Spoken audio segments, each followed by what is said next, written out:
Assalamualaikum and good morning. Welcome to our channel. We are from Group 1 and our topic for today is the current issues in Malaysia. Nowadays, there are many alarming issues happening in Malaysia which has negatively affected the economy, physical and mental health of the people. But today, we will be focusing on two issues which are the anti-money laundering and counter-financing of terrorism and the COVID-19 pandemic. There are 10 reporters in total who will share their knowledge and findings regarding the issues. And the first issue that we'll be focusing on is the anti-money laundering and counter-financing of terrorism. And we have invited 5 experienced reporters to talk about the issue. So please stay tuned with us and let us welcome our reporters.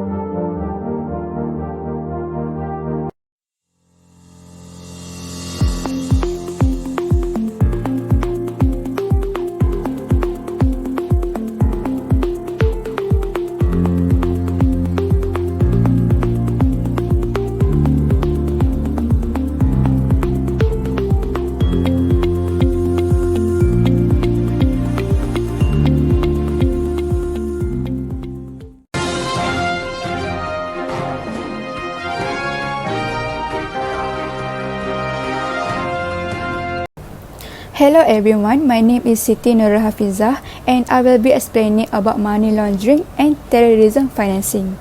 Before we look deeper into the anti-money laundering and counter-financing of terrorism organization, we must first understand what is money laundering and what is terrorism financing. So according to the Oxford Dictionary, money laundering is the crime of transferring money that has been obtained illegally into foreign bank accounts or legal businesses so that it is difficult for people to know where the money came from. In simpler words, it is a method of cleaning dirty money which came from illegal sources to make it seem like it came from legal sources.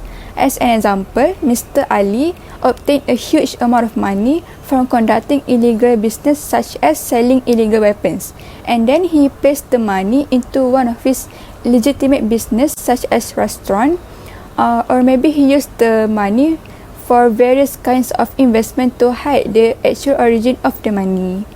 As for terrorism financing, it is the act of giving financial support to terrorist organizations in which the money given to them may come from legal or illegal sources. The purpose is to help the terrorist organization to carry out their terrorist activities or to purchase assets. As an example, the money gained from donations or funds from non-profit organizations or revenues from legal businesses or even money that came from criminal activities are all transferred into terrorist organization, and then the money they will use for purchasing weapons, bombs, properties and to conduct their terrorist activities. Next, we are going to look into the concept of money laundering and terrorism financing. As you can see on the screen now, this is the summarized flowchart of money laundering and terrorism financing, where firstly, the money is obtained from conducting criminal activities or illegal businesses. The examples of the criminal activities are human trafficking, prostitution, selling of illegal weapons and drugs. Then the money will undergo the process of money laundering, where there are 3 processes, which are placement, layering and integration. The detailed explanation for these processes I will explain later. After the money has gone through the processes and has been cleaned, it will then be used as a capital to conduct either criminal acts or illegal businesses. And then it will also be enjoyed by the perpetrators, where they will buy luxury products and use it to satisfy their personal demand. Some of the money that came from the criminal acts and the product of money laundering may also be transferred for the process of terrorism financing. The money transferred for terrorism financing may come from both legal and illegal sources. Examples of money coming from legal sources are salaries, funds and donations from non-profit organizations, and revenues from legal businesses.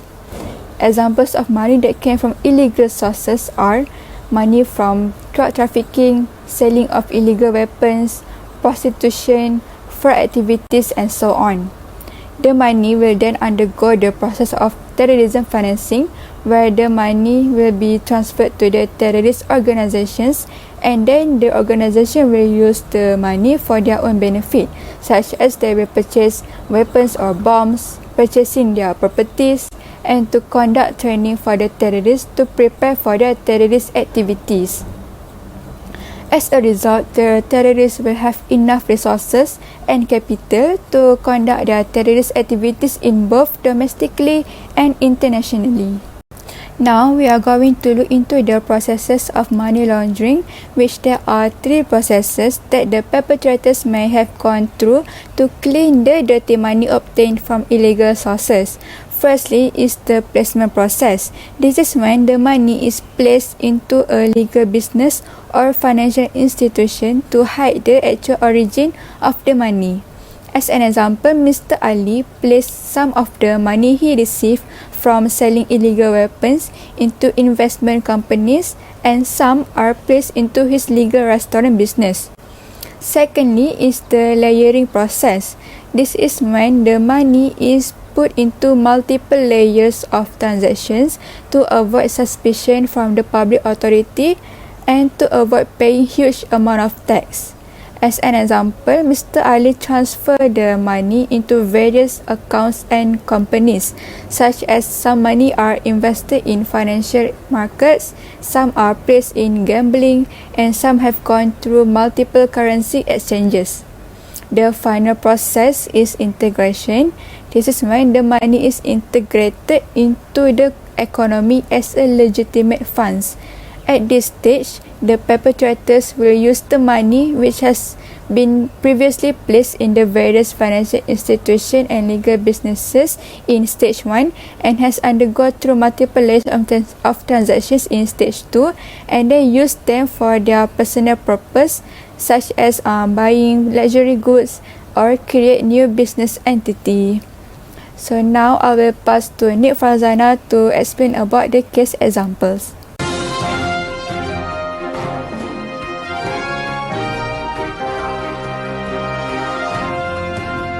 Thank you, Hafizah. I am reporter Nik Farzana, and I will be explaining on a few examples of cases of AML fraud. So, I have chosen 4 different acts and that I would like to explain about. So, firstly, we have Child Act 2001. Is an act in AML fraud list of acts. Strategic Trade Act 2010, Malaysian Anti-Corruption Commission Act 2009, and lastly, Anti-Trafficking in Person and Anti-Smuggling of Migrants 2007.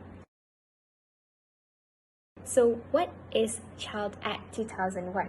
So Child Act 2001 has 3 sections in AML fraud schedule, which are Section 43, offences relating to selling, procuring, detention, and etc., or any attempts thereto, of a child for prostitution. Second one is Section 48, unlawful transfer of possession, custody, or control of child. And thirdly is Section 49, importation of child by false pretenses. But today, we are going to focus on one section, which is Section 43, which is in the second schedule of AML fraud. And here are a few that I have discovered about it. So the Child Act which was first passed in 2001 in Act 611 to consolidate 3 major statutes governing children and young person. For example, in the Juvenile Court Act 1947, Child Protection Act, and Women and Girls Protection Act 1973. A child is defined as all persons aged below 18 years old. So the World Health Organization defines child abuse as all forms of abuse, whether it's physical, emotional, sexual, neglect, abuse, maltreatment, or exploitation, which may cause injury or damage to the health, life, development, or dignity to the child that has done by those who have the responsibility, trust, or authority over the child. Now, did you know that Malaysia has seen an increase in child prostitution with an average of 150 kids being forced into the industry every year? They claim that these child prostitutes, who numbers in thousands, are about as young as 13 years old and are victims of human trafficking, and they earn about $100 per child. That is about 400 ringgit in Malaysia, and these children are around 13 years old. Imagine that. And they also say that the kids usually come from a poor background or are tricked into selling their bodies. And children from even foreign countries may also be a victim of child marriage in Malaysia. And it was reported by the media that some Bangladeshi and Burmese Rohingya men in Malaysia brought these underage girls from their home countries to Malaysia for marriage. And has even said that Malaysia is a heaven for child prostitution.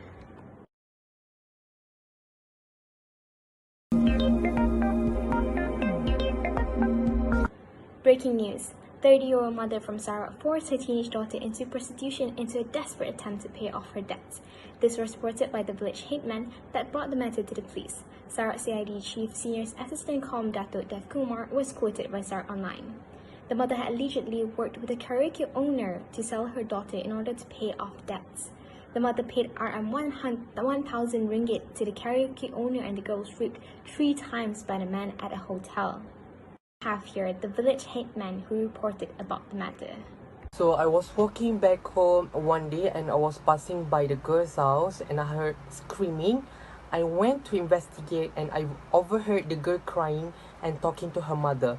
At first I thought it was the usual mother-daughter problem, but I still decided to investigate further on what was happening. I decided to ask the girl one day when I saw her walking back home from school, and it gave me the shock of my life when she told me that her own mother sold this little girl's body to a man just to pay her debts. Now we have Sarawak CID Chief Senior Assistant Comms, Datuk Dev Kumar, with us. Datuk Dev Kumar, what do you think about this matter? This case is not uncommon anymore. Parents using their child's body to earn money.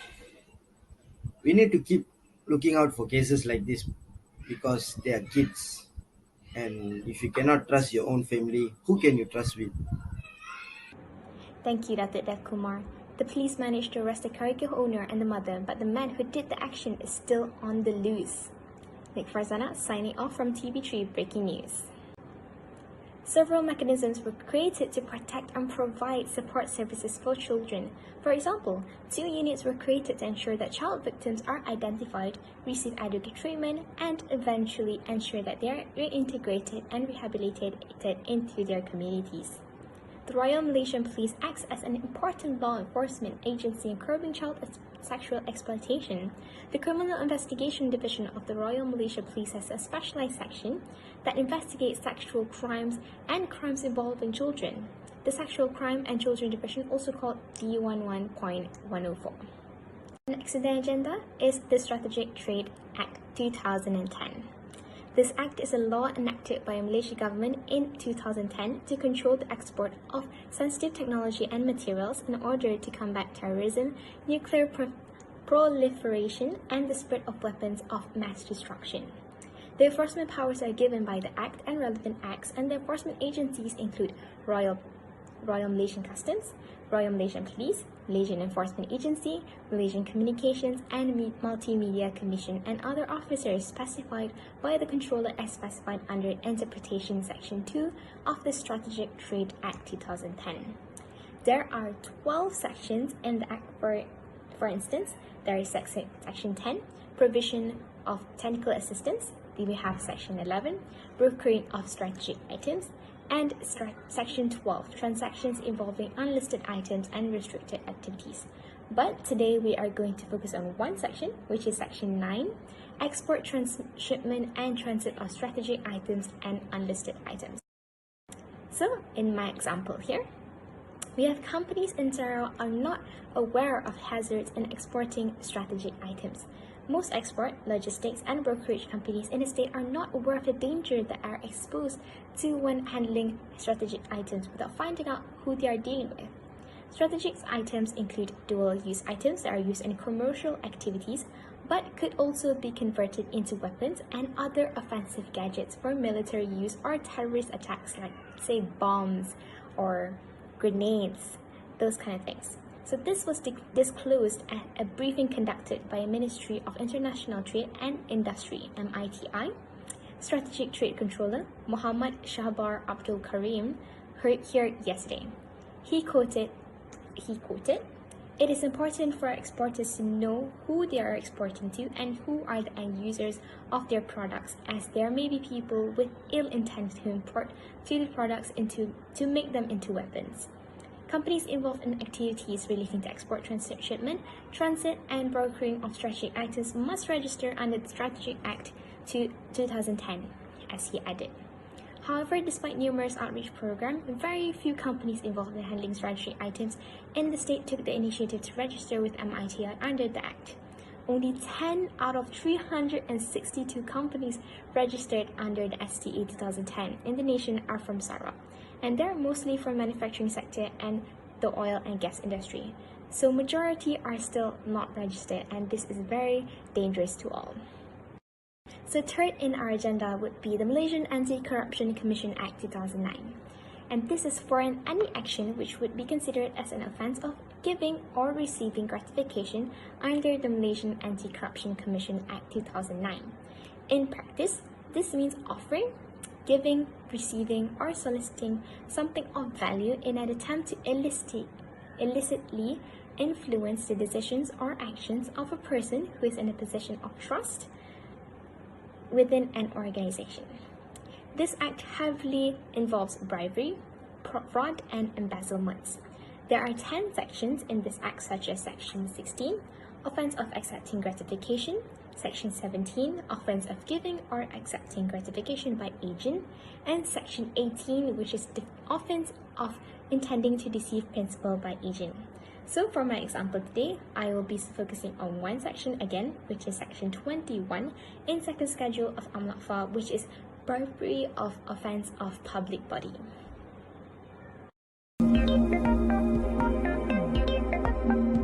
Breaking news. The anti-graft busters were startled when a senior federal counsel previously attached to the Penang prosecutor's office, who accepted bribes totaling 700,000 ringgit on 3 occasions, has been fined 130,000 ringgit and jailed only for 1 day by the Sessions Court in August 2001.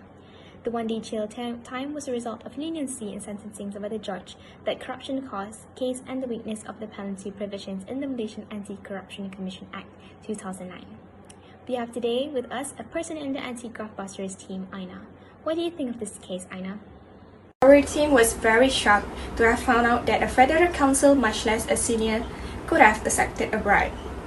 It shocked us even more that he just got out of jail after only a day.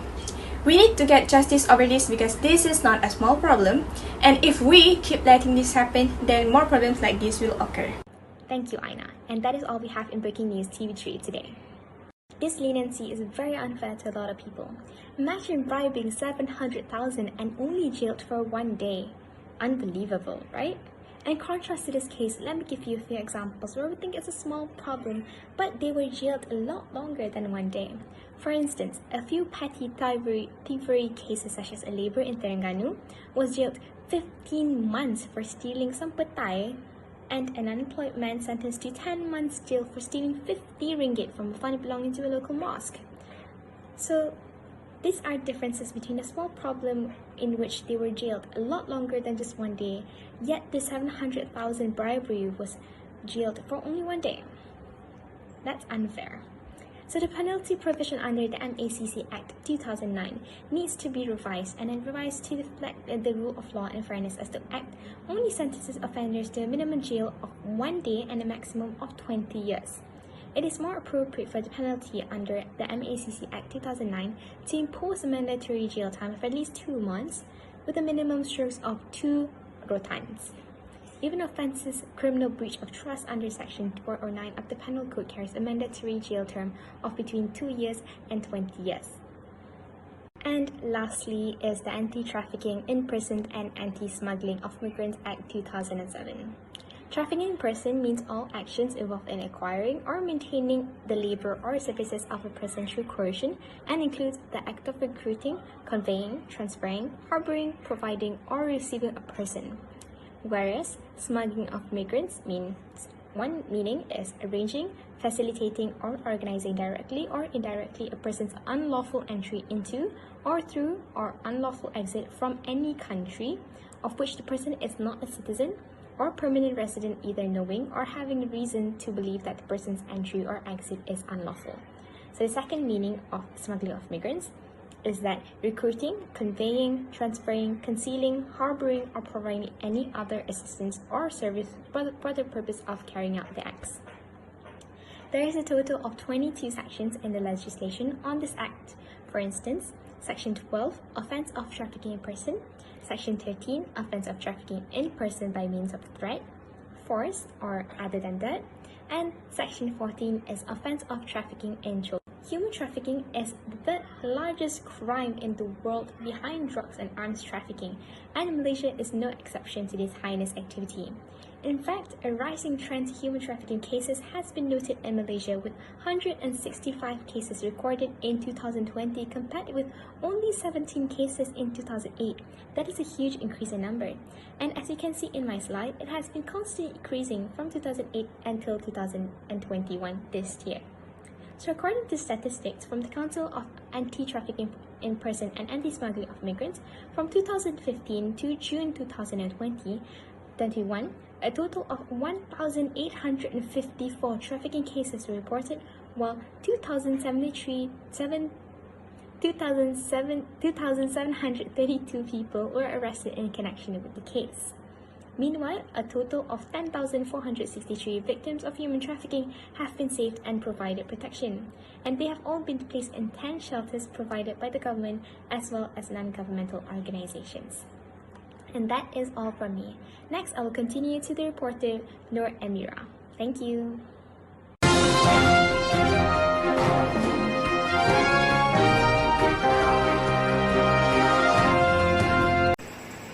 Thank you, Nick. I'm your reporter 3, Noor Amira, will continue the presentation with answering one question that is frequently asked when someone heard about money laundering. So the question is, how did the wrongdoer and the criminal hide and clean those dirty monies that they got from illegal means? Because obviously they can't directly use the money as they will get caught by the authority. So they always clean the money first to make it seem come from legal source before they can use those money to purchase goods in the market. But how? So I'm sure everyone also wondered, how did the drug trafficker, embezzler, corrupt politicians, dishonest public officials, terrorists and con artists clean those dirty monies? Therefore, we come to the methods of money laundering.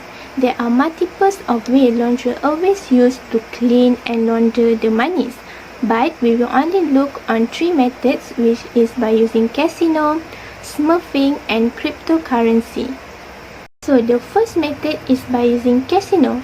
This is the method when the launderer invests the money into legal legitimate businesses.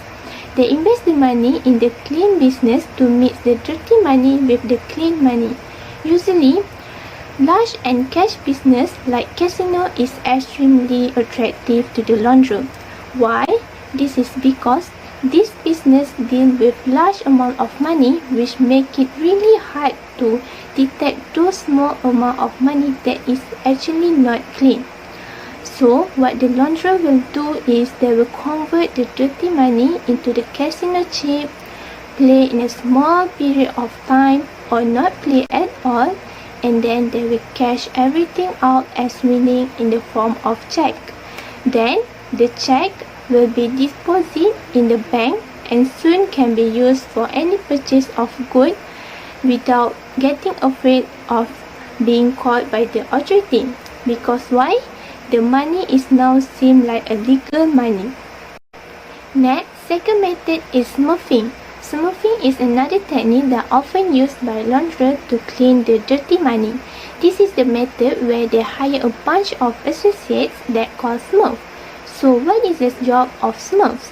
As illustrated on the screen, Smurf is the one who will deposit individually the small chunks of large dirty money into different accounts at different places.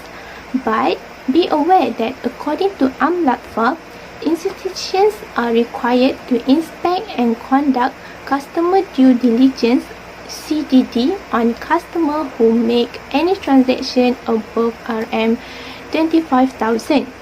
Therefore, launderers will usually prevent hitting that amount of money to avoid raising red flag. Moving on to the last method, which is cryptocurrency, such as Bitcoin. Cryptocurrency provide better anonymity as compared to the conventional forms of currency like Ringgit Malaysia. Therefore, it is one of the most popular methods used in the blackmail scheme, drug trades, and other illegal activities. This anonymizing cryptocurrency site, such as Coinbase and Cryptex, makes illegal money hard to trace because money can be transferred and withdrawn with little or no trace at all of the customer's IP address. As such, money can be laundered through cryptocurrency sites where the money can be converted into Bitcoin and then back into the real, untraceable, clean money of Ringgit Malaysia. Therefore, we can conclude that there are a lot of ways to launder money. Unfortunately, there is no guarantee that the launderers won't get caught by the authority. For example, there are one case in Singapore where the launderers used cryptocurrency to launder money. It is a case I got from the Asia Pacific Group Typology Report of 2021. The case happened in the late February 2021, as you guys can see on the screen, where the person L, who is in the red shirt, came across an advertisement on social media platform by the username of person N, who is in the blue shirt. The advertisement is about the job that required the person L to receive money in his bank account and use the money to purchase Bitcoin for the commission of 10%. Of course, the person L accepted the job as the commission looked very tempting, but she does not have license to provide the digital payment token service at the moment. As the result, the person L was sentenced on 28 January 2021 to 4 weeks of imprisonment in providing digital payment token service without a license. But she is knowingly not involved in any criminal activities after the investigation have done. However, the investigator noticed and traced that the money were to be criminal proceeds from online scam. Unfortunately, the person N is yet to be caught as person L has deleted the WhatsApp conversation history between them. So, of course, it is very hard for the investigator to trace back the IP address of person N, since, as you guys already know, that cryptocurrency site provide little trace on IP address. Nevertheless, even though the launderers are so tricky and clever in deceiving people by using cryptocurrency as the mean, the authority always think ahead before them, as their illegal activities still get caught and noticed by the authority.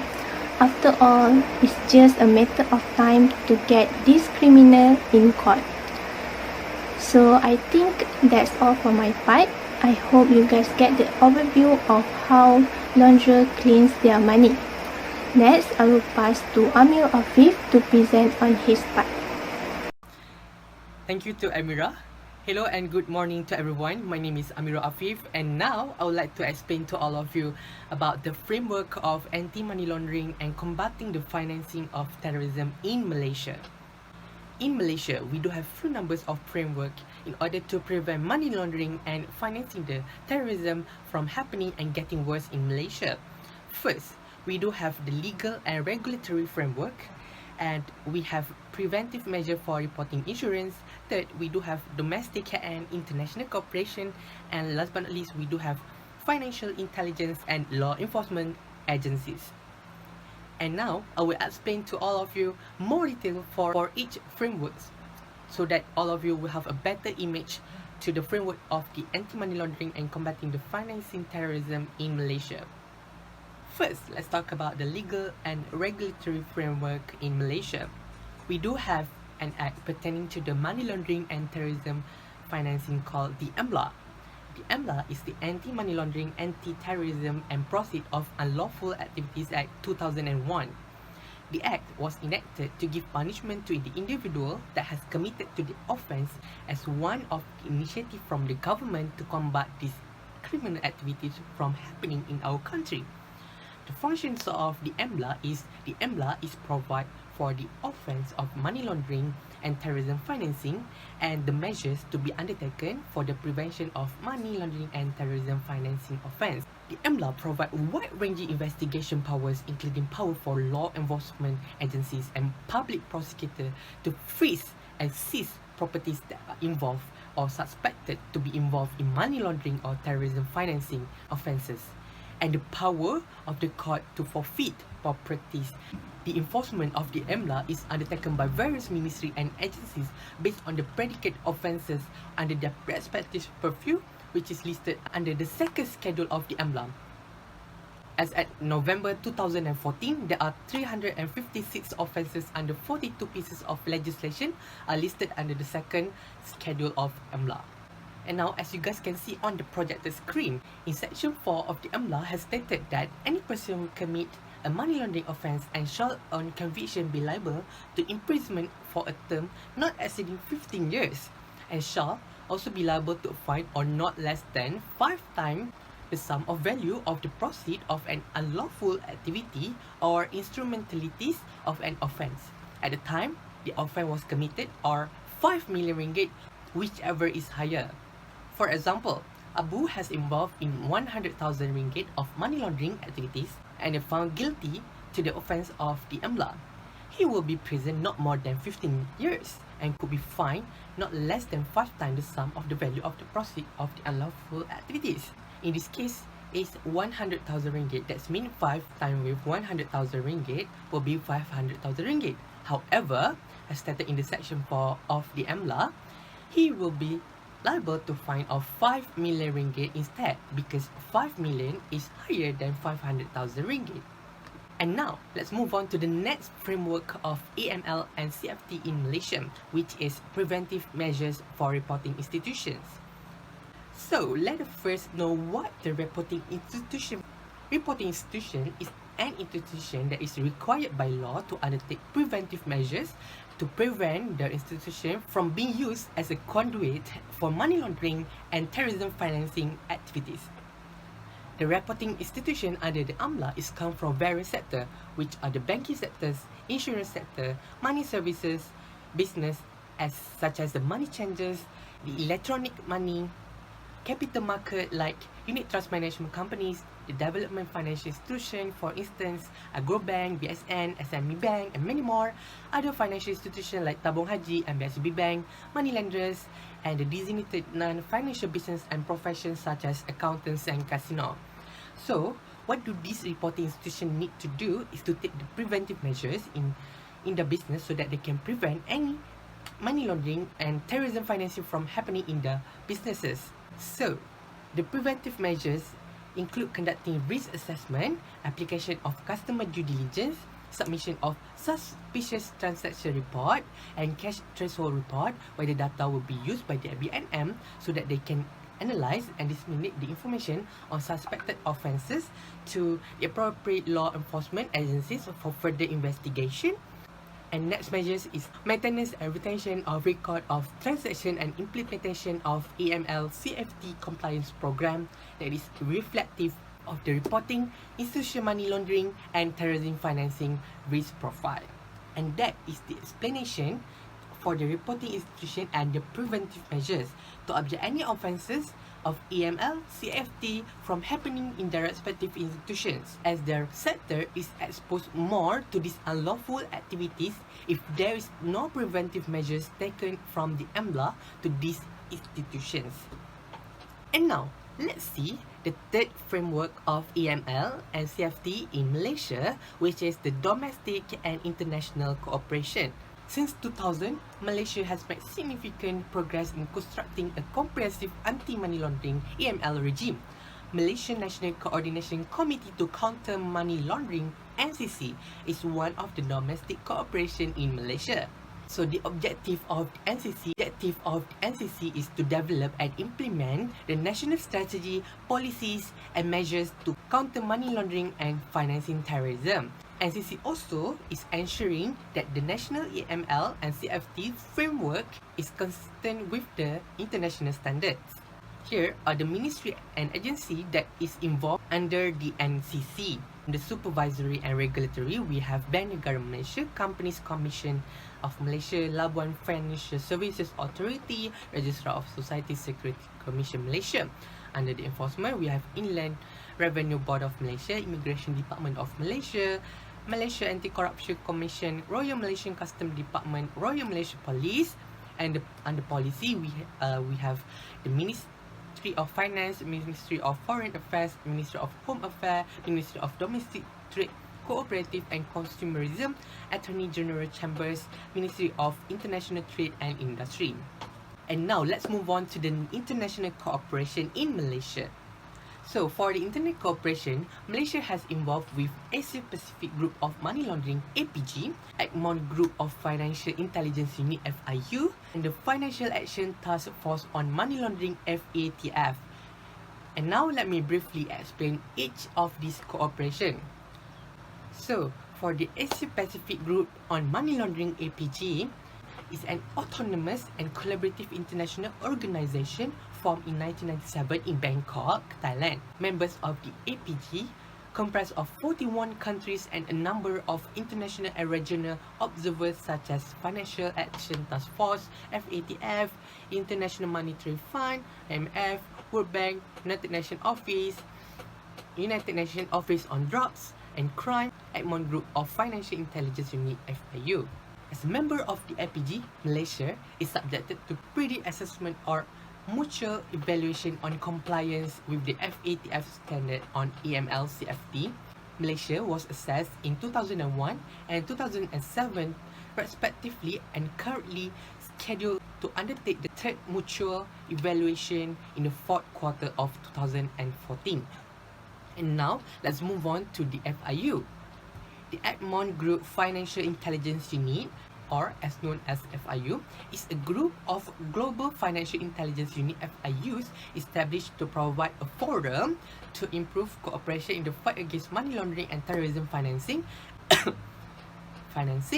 and foster the implementation of anti-money laundering and counter-financing of terrorism measures among member countries. Malaysia was admitted as a member of the Egmont Group in July 2003. Malaysia was also elected as the Asia Chair in the Egmont Committee for 2 terms. The membership in the Egmont Group provide platform for Malaysia to share and to request financial intelligence with other Egmont Group members through a secured network. To date, the Egmont Group comprises of 139 FIUs worldwide. And now, let's see to the FATF, which is the Financial Action Task Force on Money Laundering. FATF is an intergovernmental organization formed in 1989 to develop and promote policies to protect the global financial system against money laundering, terrorism financing, and other related threats to the integrity of the international financial system. FATF has developed a series of recommendations that are recognized as the international standard for combating of money laundering, financing of terrorism, and financing of proliferation of weapons and mass destruction. And that is it for the domestic and international cooperation that Malaysia has involved in order to prevent money laundering and financing terrorism from happening in our country. Last but not least, let me explain to you the last framework of AML CFT in Malaysia, which is the Financial Intelligence and Law Enforcement Agencies. The Financial Intelligence Units, or as known as FIU, is established within the Financial Intelligence and Enforcement Department in Bank Negara Malaysia to manage and provide comprehensive analysis on the financial intelligence received relating to money laundering and terrorism financing. The financial intelligence received may come from various sources such as STR and CTR received from the reporting institution as what I've mentioned earlier, local law enforcement agencies and foreign FIUs. The financial intelligence information will be disseminated to the respective law enforcement agencies for further action. So to give better picture on how FIU Malaysia works, let us see to this workflow. As you guys can see from the workflow projected on the screen, FIU Malaysia will receive various sources such as STRs and CTRs from reporting institution, relevant agencies which is the local law enforcement agencies and the foreign FIUs. In FIU Malaysia, they will receive the data submission and record it as well as analyze all the sources that they have received. Then the analyzed information will be given to the investigation agencies for further action, and the information and evidence for prosecution will be passed to the prosecuting agencies, which is the law enforcement agencies, have the power to enforce the law under Part 5 of the AML for any offence that is committed or has reason to suspect the commission of an offence under their respective view. To assist investigation, the enforcement agencies may also request for financial intelligence from the FIU. And with that, I have explained all framework of AML CFT in Malaysia. And now I would like to pass the floor to Shamimi.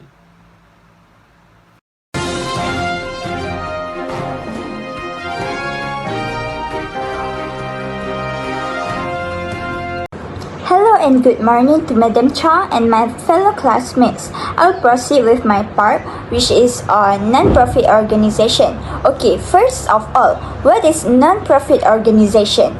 According to the Financial Action Task Force FATF 2012, non-profit organization is a legal person or arrangement or organization that primarily engage in raising or disbursing funds for the purpose such as charitable, religious, cultural, educational, social or fraternal purpose, or for the carrying out of other types of good works.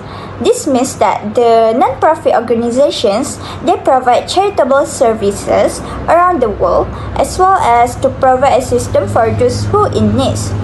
All money that earned by or donated to a non-profit organization will be used in pursuing the organization's objective and to keep it running.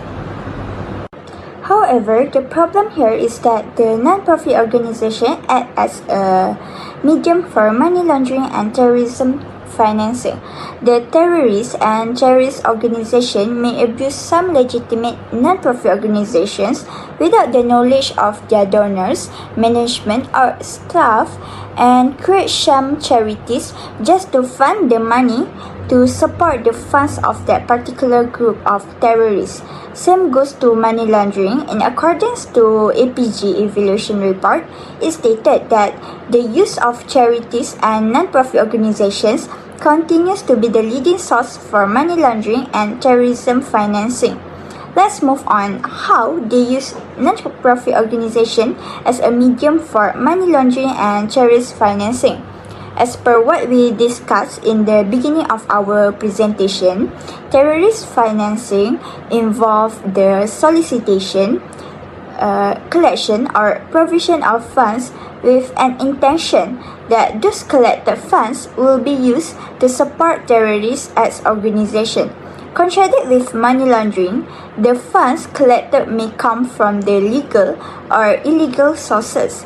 In this case, the funds may be collected from the donors by using the name of legitimate non-profit organization, but the fact is that these funds are disbursed for the terrorists instead of funding for those who in need.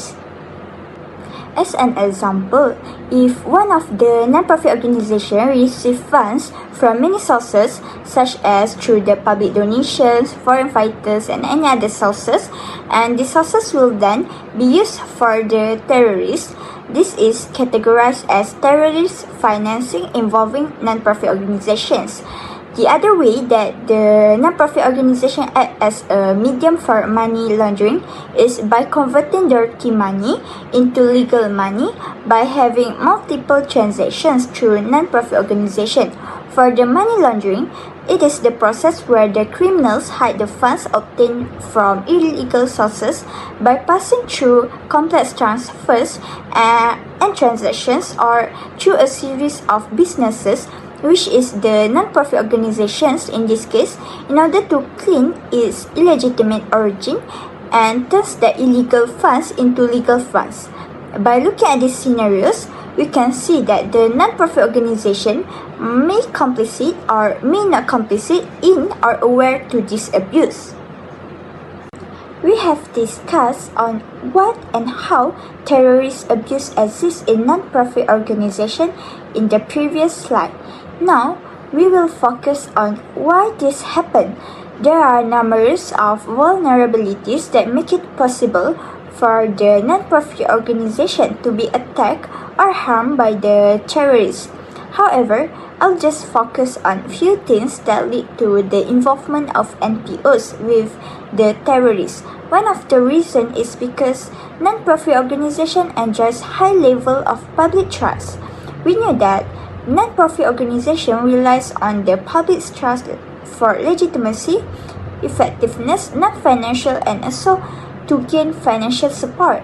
When they gain trust from the public, the terrorists might be away confidence in getting funding through the non-profit organization, since the public will not be suspicious with the flow of the funds. The other reason is because non-profit organization involved with high volume of cross-border transactions. Cross-border transactions here means the transactions where the payee and the transaction recipient are based in separate countries. Since the non-profit organization will involve in numerous transactions, especially throughout separate countries, it will be one of the vulnerability factors of NPO that lead to terrorist abuse. Last but not least, weak legal regulatory and supervisory framework is one of its vulnerability factor. It is important for every organization to be regulated and supervised with legal framework.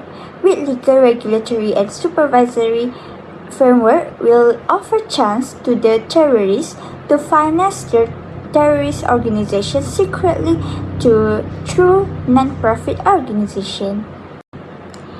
As the use of charities and NPOs continues to be the leading source for money laundering and terrorism financing, the Financial Action Task Force has come up with FATF Recommendation 8. FATF Recommendation 8 provides the recommendation for non-profit organizations' law and regulations to be reviewed in order to prevent them from being abused with the financing of terrorism.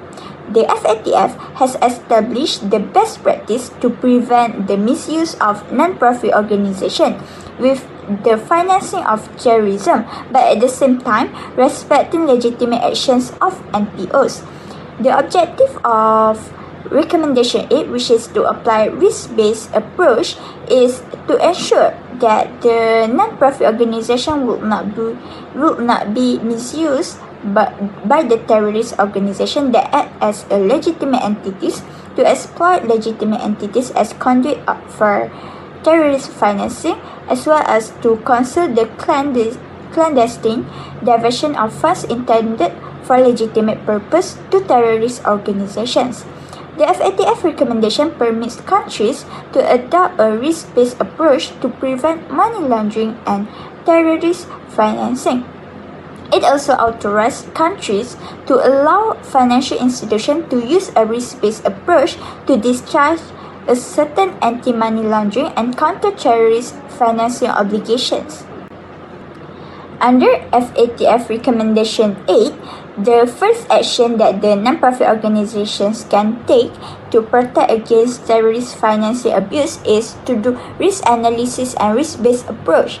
To do risk analysis and risk-based approach, they need to focus on the nature of the risk in the particular circumstances, such as the activities that the non-profit organization carries out and how and where the activities are undertaken. It is so important to know the nature of the organization in order to make sure that the non-profit organizations understand the terrorist financing risks they face and to take appropriate measures to mitigate these risks. After analyzing the risks that exist in the organization, the next action is to mitigate those risks. The risks can be mitigated by having good governance and strong financial management. This includes strong financial and internal controls and also to perform risk management procedures. Not only that, they also can carry out proper due diligence on those individuals and organizations that give money to receive money from or those who are working closely with the non-profit organization. After mitigate those risks, performing self-regulation can strengthen effective non-profit organization in order to promote greater transparency and good governance. The other recommendations under FATF Recommendation 8 is to require the non-profit organizations to maintain and present full program budgets that account all of their expenses. A program budget is a budget prepared specifically for a project or program.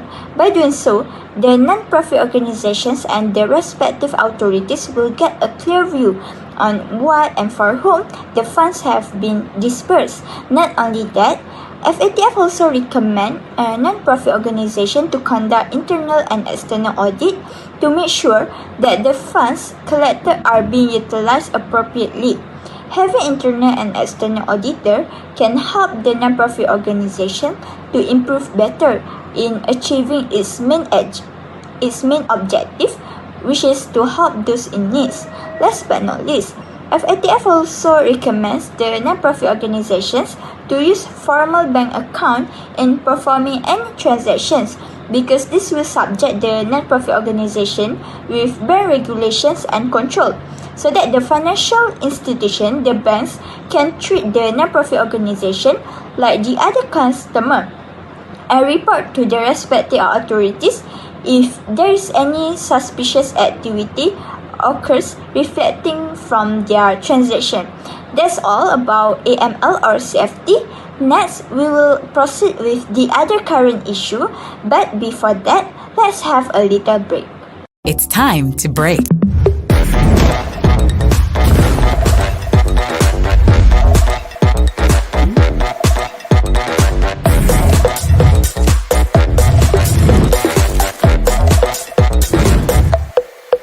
Nestle, good food, good life.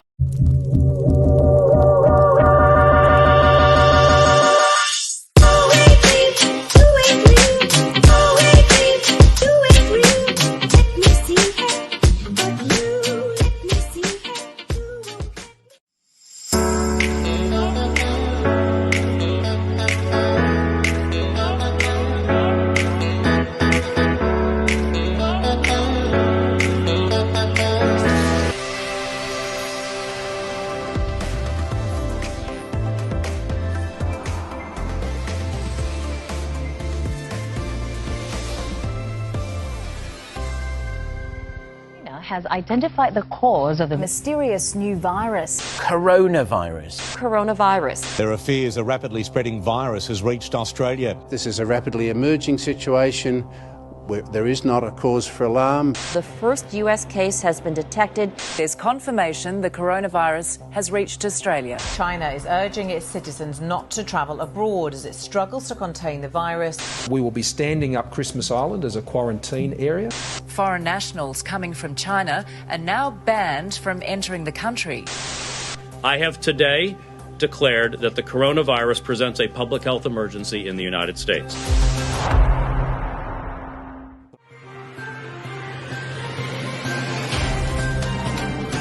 Good morning everyone, back with me. Aina Fakira live from TV3 Studio. Serve you the updated news nowadays for an hour. Your news is our business. Coronavirus, how the pandemic has changed the world economy. The coronavirus disease COVID-19 pandemic, which originated in the city of Wuhan, China, has quickly spread to various countries, with many cases Having been reported worldwide, the impact of coronavirus has concerned many aspects in terms of economy, social, and global. The coronavirus pandemic has reached almost every country in the world. Its spread has left national economies and businesses counting the cost as governments struggle with new lockdown measures to tackle the spread of the virus. Therefore, today I brought to you our reporter for Today News, Unravel on the current issues of COVID-19, starts with the evolving of money laundering risk picture, current COVID-19 impact on AML or CFT regimes, potential AML or CFT responses for consideration, and lastly, some cases reported in Malaysia. Now, for the opinion from our first experts, Nur Shakira.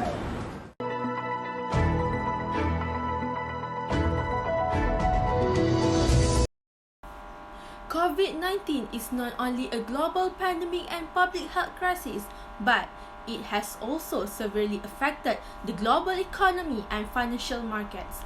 I am Nur Shakira, your reporter for today. During this pandemic, there are significant reductions in income, a rise in unemployment, many businesses are shut down, and not to forget, the cases involved with money laundering also increases. For the first part, we will talk about the evolving of money laundering risk picture.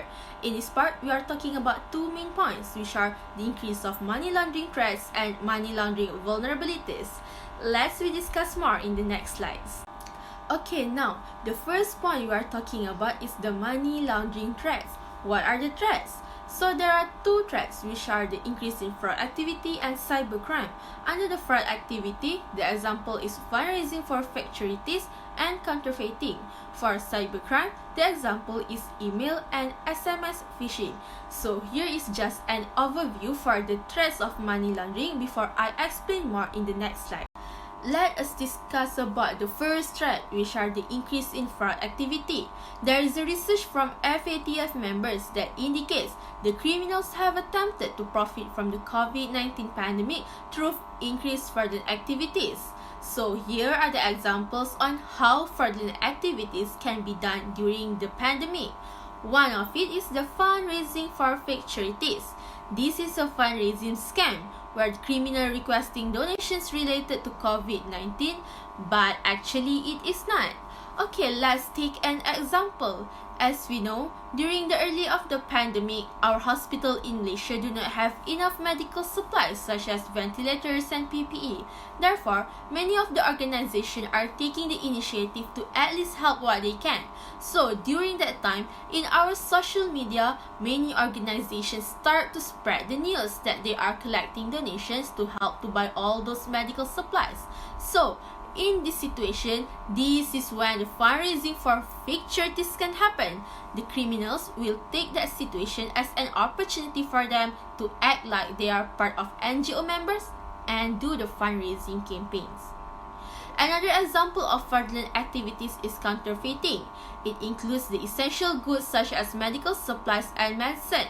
So, when we are announced that the coronavirus can be transmitted, people start to wear face masks and use hand sanitizer. But during the early of pandemic, all those face masks and hand sanitizer are getting high demand and we do not have enough supplies. So, this is when the online scams happen.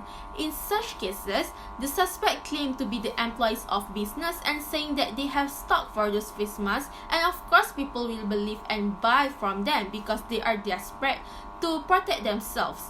So what happened is there are many cases happen where the victims are required to fill in their credit card information for the payment, but the goods are not being delivered. In another scenarios, victims were asked to make payment in advance via bank transfer and then directed to collect goods from various locations, but were then subsequently informed that there were no such arrangement. So this is how counterfeiting, including the medical supplies, can be happen during the COVID-19 pandemic. The second threat that we will discuss is cybercrime. So there has been a sharp rise in social engineering attacks, specifically phishing email and mobile messages through spam campaigns. These attacks use links to fraudulent websites to obtain personal payment information. The example of the cybercrime is email and SMS phishing attacks. This is when criminals are exploiting concerns about COVID-19 to insert malware malware on personal computers or mobile devices. The cyber criminal will send email or messages to attract victims into clicking the malicious links. When victims click to any malicious link from cyber criminals, it will subsequently reveal the victim's username and password. So that's why, as the user, we need to be extra careful when we receive any messages, especially if the message looks suspicious, as it can be one of the SMS phishing attacks. Now, we move to the next point, which is about the contextual factors and money laundering vulnerabilities. So how and what are the factors for this money laundering can be happen? What do you guys think? Yes, the answer is in your slides. The answer is the changing in financial behaviors and the misuse of government funds. I will explain more in the next slides. One of the factors is changing in financial behaviors. During this COVID-19 pandemic, many bank offices and branches are closed due to public health and lockdown measures.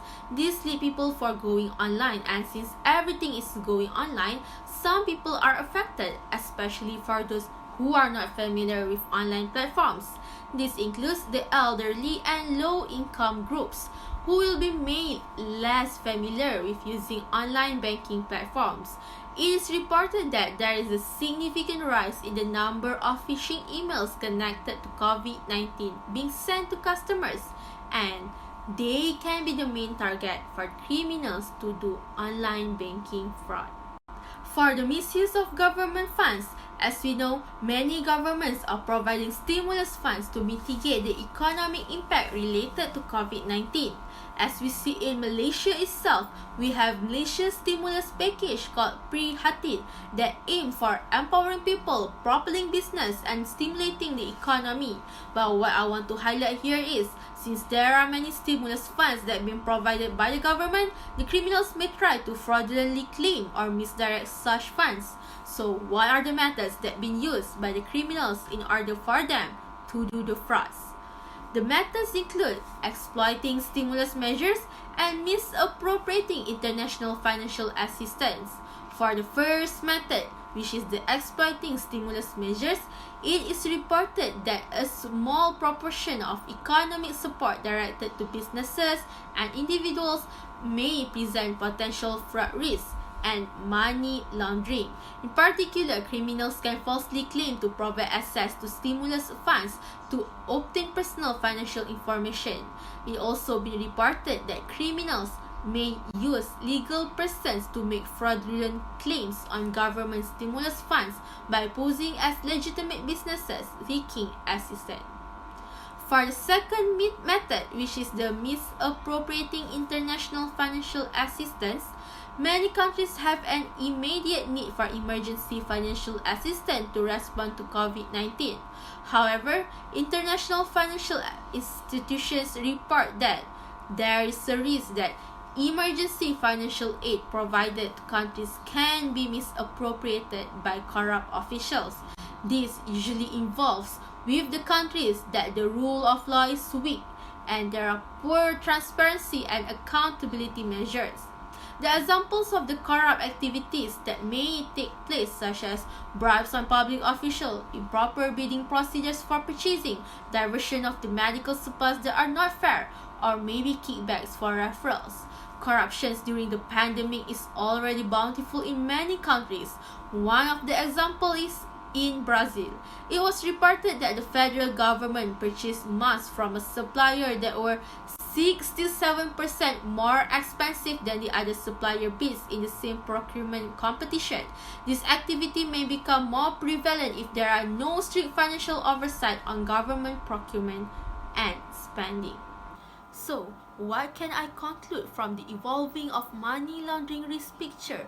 There are many threats and vulnerabilities of money laundering that can be happen during the COVID-19 pandemic. For the next slide, I will pass to the reporter Alia for further explanation.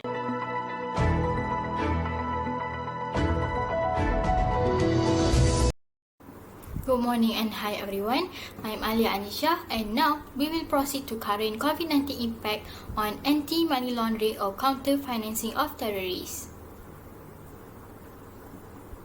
As we all know, this COVID-19 pandemic has been impacting many people and organizations. So the government sectors as well as the private sectors are also being impacted due to this pandemic. So the abilities for both of the government as well as the private sectors to implement anti-money laundering or counter-financing of terrorist obligation are also being affected due to this COVID-19 pandemic. Hence, the ability to implement measures to detect, prevent and investigate money laundering and terrorist financing has been severely impacted. So the abilities for the government sector and the private sector to implement the obligation of anti-money laundering or counter-financing terrorists become limited due to confinement and social distancing measures that being introduced as one of the methods to contain the COVID-19 virus. While for countries that have limited resources and less advanced business continuity planning, they need to reprioritize their resources. Therefore, they need to reallocate their resources for anti-money laundering or counter-financing terrorist activities to other areas that are more important to them, such as allocation of resources for financial stability and economic recovery efforts. So therefore some countries might be unable to maintain anti-money laundering or counter-financing terrorist operation as they need to prioritize their needs to respond to the COVID-19 crisis. So there are few key areas that are affected due to COVID-19 pandemic. The first key areas that are affected are supervision. Other key areas that are affected includes regulation and policy reform, suspicious transactions and reports, law enforcement authorities, international cooperation, and lastly, private sectors. The first key area that being affected due to the pandemic is supervision. So most countries have reported that due to the pandemic and remote working, the supervisors experience challenges in conducting on-site inspections. So on-site inspections have been postponed or substituted as the authorities need to have off-site inspection or desk-based reviews inspections, where the inspections being made, for example, using video conference. So usually, on-site inspections only being conducted for high-risk sectors or entities. So it is also reported that financial institutions and other reporting entity continues to implement anti-money laundering or counter-financing terrorist requirements and provide all the information that being requested by the supervisors in order for them to make their inspections. However, for some particular sectors that have been badly impacted due to this crisis, for example, they need to shut down their businesses, such as businesses that related to casino. This type of business need to shut down their business during this pandemic. So the supervisory authorities have provided them the risk-based flexibility, such as giving them more time on the filing of annual reports. Not only that, the issuance of new licenses also being delayed. So these sectors are given flexibility in terms of providing all the information that being requested by the supervisors. So in order to avoid more problems that might affect the government and the private sectors, there are some actions that being made by the countries in order to reduce the violation of anti-money laundering or counter-financing terrorism. The actions that being made is where the countries introduce monetary penalties for any violations that being made. Hence, these monetary penalties can help to reduce number of problems that might occur in the entities. So next, the COVID-19 crisis also appears to affect other key areas, which is the regulations and policy reform. In response to the COVID-19 crisis, many national and international policy departments have activated their business continuity plans in order for them to survive their business during this pandemic. As the case of COVID-19 continuously to rise, they need to make sure that their staff are working remotely, so most or even all of the staff being asked to work from home. As the staff need to work remotely, any new anti-money laundering or counter-financing terrorist policies and legislative initiatives cannot be continued to be implemented in the government and the private sectors. So the implementation for the initiatives of anti-money anti-money laundering or counter-financing terrorist policy and legislative are also being impacted, as there are suspensions of meetings for some legislative decision-making bodies.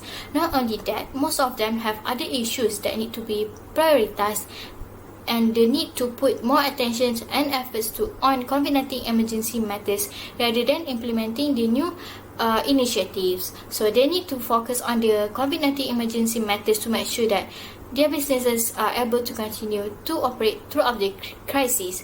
Therefore, many policies for anti-money laundering or counter-financing terrorists cannot be implemented in those sectors. So next, the other key areas that are also being impacted due to the crisis is the suspicious transactions reports. So suspicious transaction reports are reports that are being made when there is any transactions being made by the entities that appears unusual or illegal. Not only that, the transactions that being made by the entity does not have clear economic purpose. So throughout this pandemic, banks and other reporting entities continue to file for suspicious transaction reports. There are many reports that are made that for the suspicious transactions, but the financial institution does not encounter any delays or difficulties to file for the suspicious transaction reports. Not only that, in many cases, the reporting entities already been instructed to notify the supervisors immediately if they need to face any delays or barriers to make the reports. However, for reporting entities that still rely on paper-based reporting system or do not have database software, they might need to face delays in receiving and processing the reports. Therefore, it will be easier for the entity to report for any suspicious transactions if they have good database software.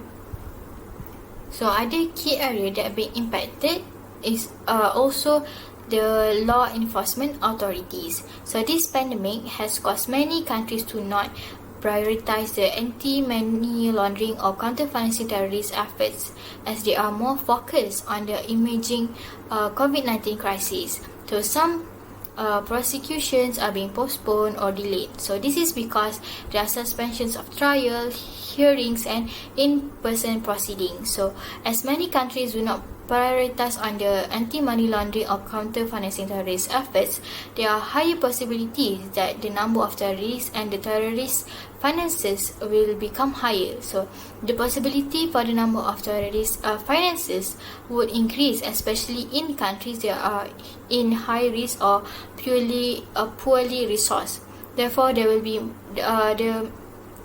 more encouraged to involve with money laundering, as entities are not focused on the law enforcement for anti-money laundering or counter-financing terrorists. Other than that, the key areas that are affected is the international cooperations. So there are reports that shows the impact of COVID-19 on international cooperations. International cooperation being affected because there will be delays in cooperation over the time, as the financial intelligence unit staff need to work remotely. So the delays in cooperation also happen due to reprioritization efforts of law enforcement and supervisory authorities within the private sectors. Not only that, formal cooperation such as mutual legal assistance are already being impacted, as there is a limitation of court operations. Travel restrictions that being imposed all around the world has also impacting the international cooperations. Therefore, during this pandemic, all the restrictions that being imposed have been impacting the international cooperations. So lastly, the key area that are affected due to the COVID-19 pandemic is the private sectors.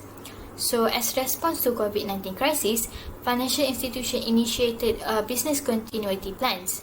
So the business continuity plans for the financial institutions includes the banks to close their branches, they need to face challenges at outsourcing activities, as well as limiting their services. So the banks need to implement these plans as they have limited resources and staff to work for them. So for banks that operate in less affected countries are also impacted indirectly during this crisis. The banks have raised concerns to access information for conducting due diligence on foreign customers and foreign business relationships. This is because there are many restrictions that are being imposed that limits the ability for the banks to conduct due diligence on foreign customers. So if the economic situation continuously impacting the financial institutions, there are risks that they may reprioritize their anti-money laundering or counter-financing terrorist efforts and focus on broader prudential and stability measures.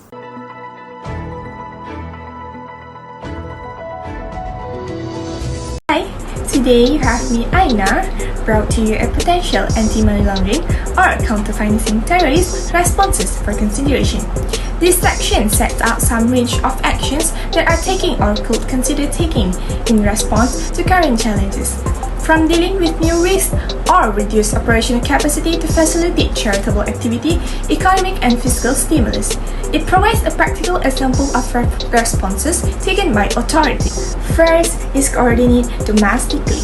In order to assess the impact of COVID-19 on anti-money laundering or counter-financing terrorist risk, authorities have taken action to develop response and engage with the private sector. As for example, responses team are working with the stakeholder to assess private and public sector resilience on a continuing or daily basis, as for instance, retrieve weekly situation reports. Anti-money laundering or counter-financing terrorist supervisors are engaging with prudential supervisors to ensure the appropriate prioritization of anti-money laundering or counter-financing terrorist measures to address potential illicit activity related to COVID-19 and its impact. Second, strengthen communication with the private sector. Authorities are taking action by proactively engaging on the application of their anti-money laundering or counter-financing terrorist measures and working constructively with them to minimize potential impact. Supervisors and Financial Intelligence Units (FIUs) providing regulated entities with a contact point where they face serious difficulties in meeting regulatory requirements and requiring them to develop a plan to clear the backlog as the situation improves.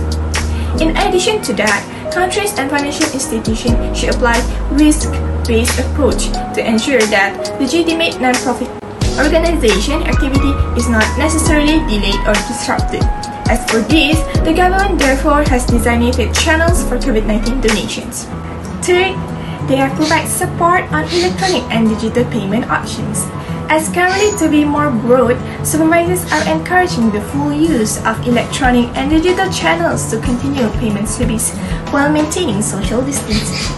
As for example, they include increasing contactless limits, raising maximum limits for e-wallets, and as well as reducing charge for domestic money transfer between banks to encourage the use of contactless payment method in order to reduce the spread of the virus.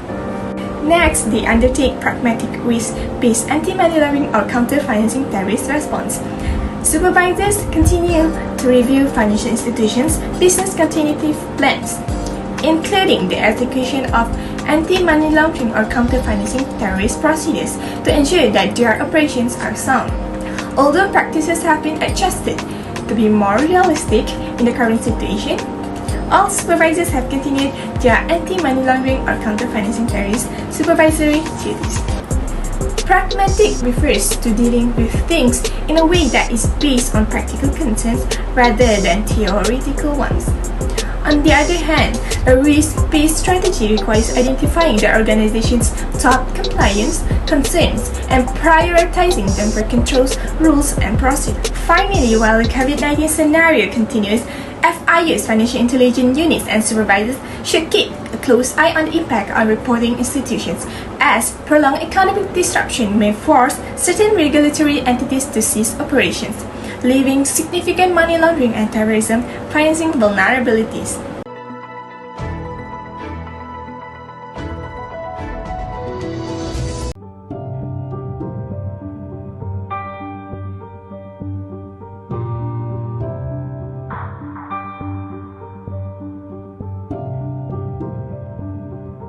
Have you guys ever heard about the news recently? I bet you have, but if not, let me tell you about the case in detail. It is a very serious matter that has happened since the early stage of the outbreak. From the previous video, it said that Interpol has led enforcement agencies from 90 countries to search the internet for fake medical items in March 2020. In just 1 week, they uncovered around 600 cases of counterfeit surgical masks that were sold online, and it has led to the capture of 34,000 face masks, corona spray, and medicine. And not so surprised that one of the countries engaged in the operation was Malaysia. In Malaysia, the police have launched 572 investigations into the sale of counterfeit face masks that were sold online since the start of the Movement Control Order (MCO) in Malaysia on March, and they found out that the sales has amounted to a loss of 18 million ringgit in August 2020. Datuk Seri Ismail Sabri Yaakob, the senior minister at the time, said that the scam were mainly conducted via Facebook and WhatsApp, with the highest number of reports recorded in Selangor with 122 cases, followed by Johor 68 cases and Pulau Pinang 68 cases. Throughout the year, more and more cases of face masks were reported, and the victims of the scam keep increasing. The scam not only harmed the financial of the victims, but also will harm the whole country, as the fake face mask is not as effective as the original one. Thus, the virus can keep spreading and continually forming a new cluster. In the FATF report, there are some cases that involve Malaysian business with a company in Europe. It began when Financial Investigation Unit Malaysia received a request for information from a country in Europe concerning a suspected face mask scam amid the COVID-19 pandemic. This is because the government of Europe had transferred Euro 5 million for purchasing of face masks from Malaysian company. However, it was discovered that only a portion of the face masks were delivered, where all were found to be unfit for hospital use. And within the same day, another large sum of monies amounting to approximately $150,000 was received by the Malaysian company. It was believed that the money is engaging in the sales of healthcare products including gloves, goggles, and hearing protection. These are the evidence that the Malaysian company may have committed fraud by supplying fake medical masks and other health supplies towards other countries. Now, let us go through on how the scammers do their fraud. Usually, it happens through online transaction, as people nowadays are buying through online shopping during the MCO. The victims were swindled into making a cash transfer for their purchase, but were later left with nothing. The scammers will have by then deactivate their social media accounts, making them unreachable. And probably, the bank account number does not exist when the victim report the case to the police. So, this is how the fraud was done by the scammers. Next, let us look to what is the factor of the growing number of scammers. As we know that, during this COVID-19 pandemic, it is must for all people to wear face masks as a prevention and help the virus from spreading. So, it has been an essential thing in our daily life. Therefore, there is a surge in demand for face masks as the whole population are buying them in bulk for future use. Then, this has caused a dramatic shortage in the supply of face masks in the market. That's why these scammers take the opportunity to sell fake masks because they know people are desperate in saving their life. The coronavirus disease has also offered an opportunity for fast cash as criminals take advantage of the high market demand for personal protection and hygiene products. After many cases were reported throughout the year, this issue had been exposed towards the public to create awareness regarding those scammers. Deputy Home Minister Datuk Seri Ismail Muhammad Said at the time described the problem as among the most active online scams that occurred throughout the MCO period. He has urged the public to be extra careful when purchasing medical supplies online because they tend to be fooled by offers. He suggests to buy face masks at the pharmacy as the authenticity of the supplies can be guaranteed. If people still want to buy online, do some checks about the shop and look through the product review.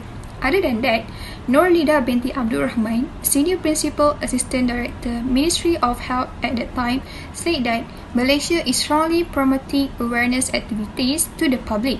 This includes the distribution of car stickers, video broadcasts, electronic billboards, as well as radio and television interviews. In 2017, one company is developing a scanner that it thinks is the key to outsmarting at least some counterfeiters. The machine dupe profile print uses artificial intelligence to authenticate products within seconds. It was developed in collaboration of Singapore's Agency for Science, Technology and Research with the National University of Singapore.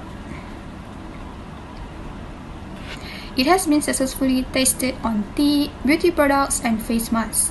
The Profile Print founder Alan Lai said that all you need is about 5 grams of the product and it will show whether the molecule exactly matches with the molecules in the true source. He is now expanding his database so that the scanner can be used to more products. However, technology alone is not enough to put a stop to it. All parties must participate and educate about each other on how to spot scammers. If the people educate the children well enough in the next 10 to 20 years, the demand will somehow lessen compared to today. And before I end, let me show you a simple tips on how to differentiate fake face masks with the original one. Thank you. Allow me to show you the true thing first. The filter layer itself, it has some electrostatic force. So yeah, you see it's quite sticky actually. This is the true filter layer.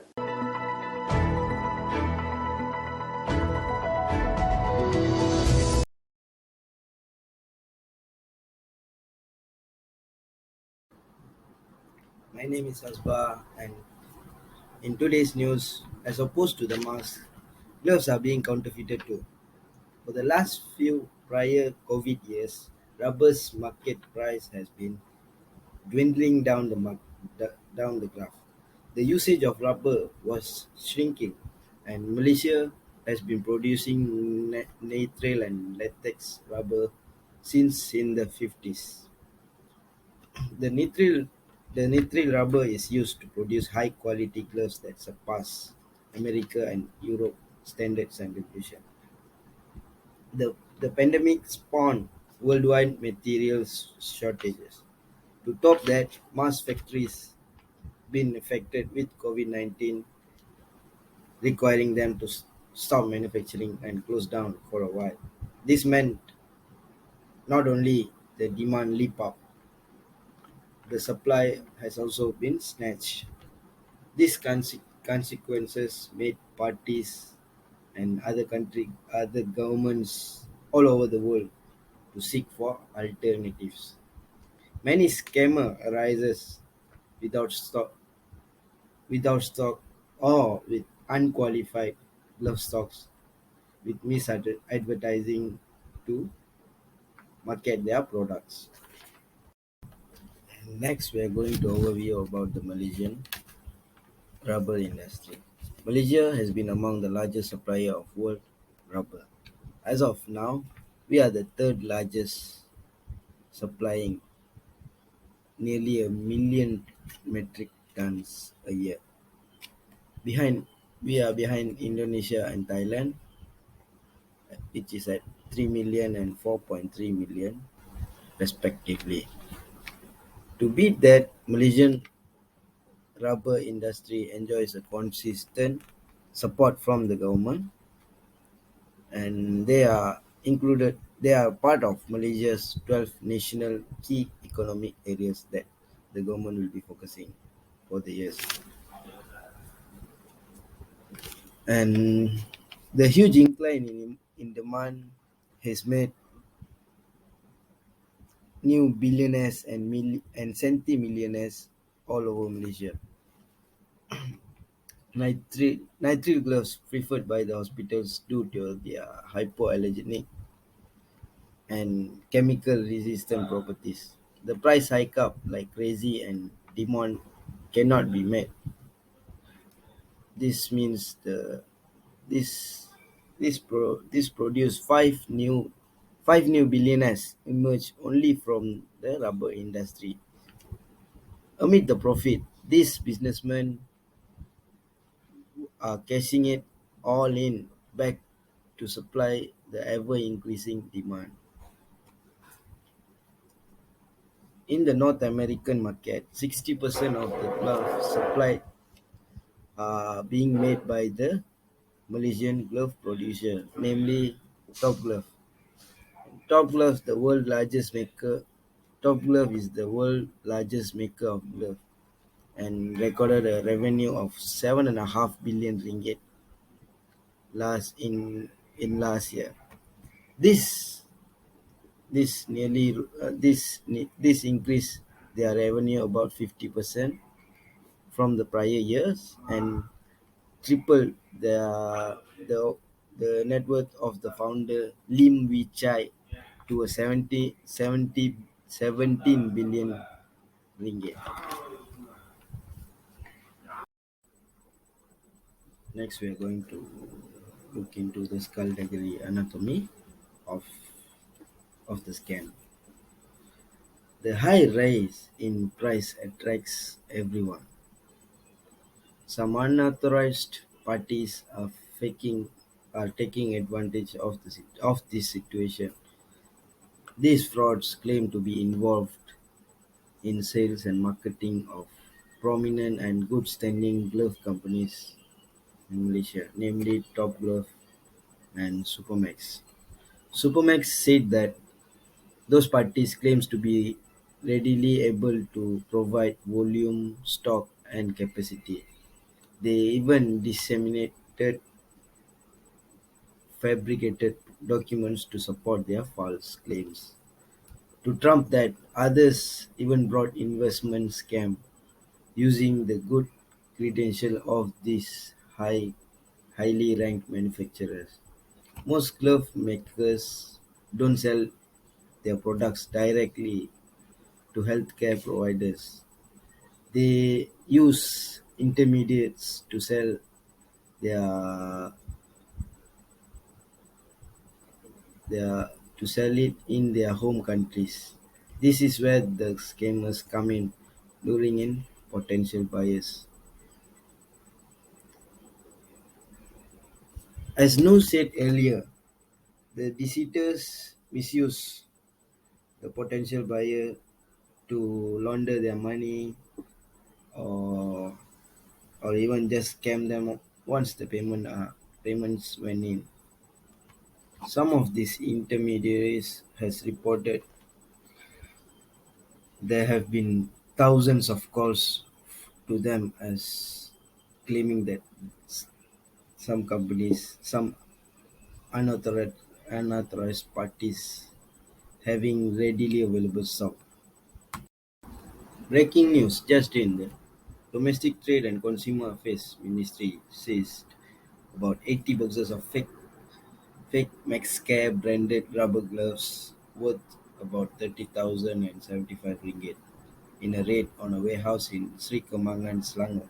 KPDN HEP Enforcement Division Director Dato Iskandar Halim Sulaiman said that they received a complaint by Maxcare registered trademark owner representative over the sale of their fake rubber gloves. Further inspection found that about 1,815 boxes, 15 empty boxes labeled in the same exact box produced by Maxcare. Iskandar Halim said that the modus operandi of these fakers was to buy cheap and unqualified exact looking gloves from China or abroad and later repackaging it in their in the boxes they created bearing the Maxcare brand. Further, he added that the difference between the original and fake gloves are pretty obvious when they are put side by side. It can be seen in terms of their quality, color, thickness, and packaging. During the operation, a 38 years old toddler who admitted to be the owner of the premise was arrested and the case was being investigated under Section 102 subsection 1C of the Trademark Act 2019. For this year alone, a total of 257 cases related to selling counterfeit items worth about 4.5 million ringgit were recorded from January until September. And the Datuk Iskandar Halim also urged the community to react about any counterfeit products and quickly complain to KPD and HCP. Thank you. I'm an icon, man. And my girl about a 10. I should fuck her in the Benz. Niggas say they run my town, don't know how I'm a prince here, man. All we talk about is